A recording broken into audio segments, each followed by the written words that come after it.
Frances E. Watkins Harper, 1825 to 1911, celebrating iconic women for Women History Month. Frances E. Watkins Harper. She was born September 24, 1825 in Baltimore, Maryland. She died February 22, 1911 in Philadelphia, Pennsylvania. She is an American author, orator, and social reformer who was notable for her poetry, speeches, and essays on abolitionism, temperance, and women's suffrage. Frances Watkins was the daughter of free black parents. She grew up in the home of an uncle whose school for black children she attended. At age 13, she went to work as a domestic in a Baltimore, Maryland household, but continued her education on her own. About 1845, she published a collection of verses and prose writings under the title Forest Leaves. During 1850 to 52, she taught sewing at Union Seminary, a work-study school operated by the African Methodist Episcopal Church near Columbus, Ohio. Later, she taught in Little York, Pennsylvania. The rising heat of the abolitionist controversy and the consequent increasing stringency of slave laws in southern and border states at length drew her into the public arena. In August 1854, in New Bedford, Massachusetts, Watkins delivered a public address on education and the elevation of the colored race. Her success there led to a 2-year lecture tour in Maine for the State Anti-Slavery Society. From 1856 to 1860, she spoke throughout the East and Midwest. In addition to her anti-slavery lecturing, she read frequently from her second book, Poems on Miscellaneous Subjects, 1854, which was quite successful and was several times enlarged and reissued. It readjusted subjects of motherhood, separation, and death, and contained the anti-slavery poem, Bury Me in a Free Land. Generally written in conventional rhyme quatrains, her poetry was noted for its simple rhythm and biblical imagery. Its narrative voice reflected the storytelling style of the oral tradition. She also contributed to various periodicals. Her story, The Two Offers in the Anglo-African magazine, in September to October 1859, was said to be the first published by an African-American author. In 1860, Frances Watkins married Fenton Harper. When he died in 1864, she returned to the lecture platform. After the Civil War, Harper made several lecture tours of the South with addresses on education, temperance, and other topics, and in 1872, she published Sketches of Southern Life, a series of poems sold in black vernacular. From 1883 to 1890, she was in charge of activities among blacks for the National Women's Christian Temperance Union.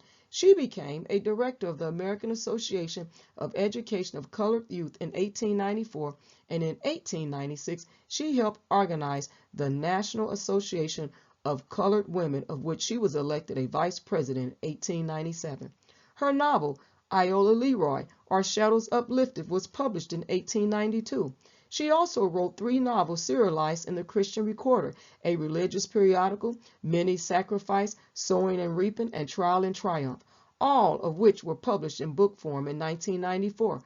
Harper's works were collected in Complete Poems of Frances E. W. Harper, 1988, and A Brighter Coming Day, a Frances Ellen Watkins Harper Reader, 1990. And there's a lot more to Miss Frances E. Watkins Harper. I actually wrote a paper, did my research and wrote a paper on her, and she did a lot more, and she was very powerful in her speeches during this time. She wrote and she talked about, you know, the adversity and the things that she went through during this time.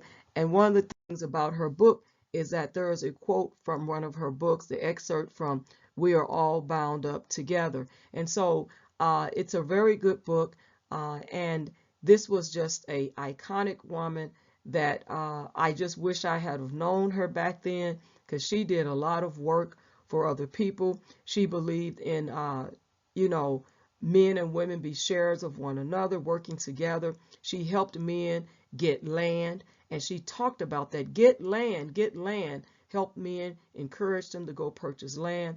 Also, her land was taken from her when her husband passed away. He was in politics, and he already had children when they married, and they had one daughter together.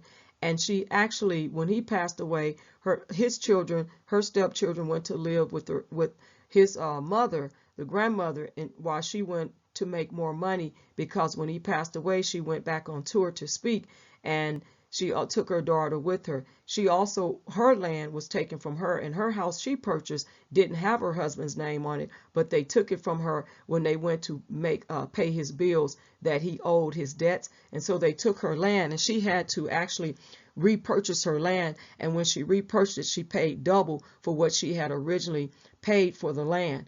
She also challenged, people in a biblical manner, especially the white women. And she did gain supporters of some of the white women.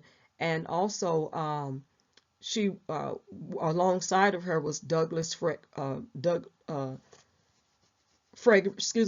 Douglass, and there was other men. But she was a phenomenal speaker and book writer who wrote poetry, but it made sense, and it rhythmized. And she was one of those women that you can't do nothing but admire for the work that she put in.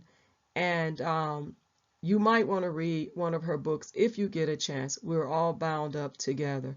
And so with that being said, this is Women's History Month, March 1st through March 31st, celebrating iconic women. And so you guys, thank you all for tuning in, and leave your comments below.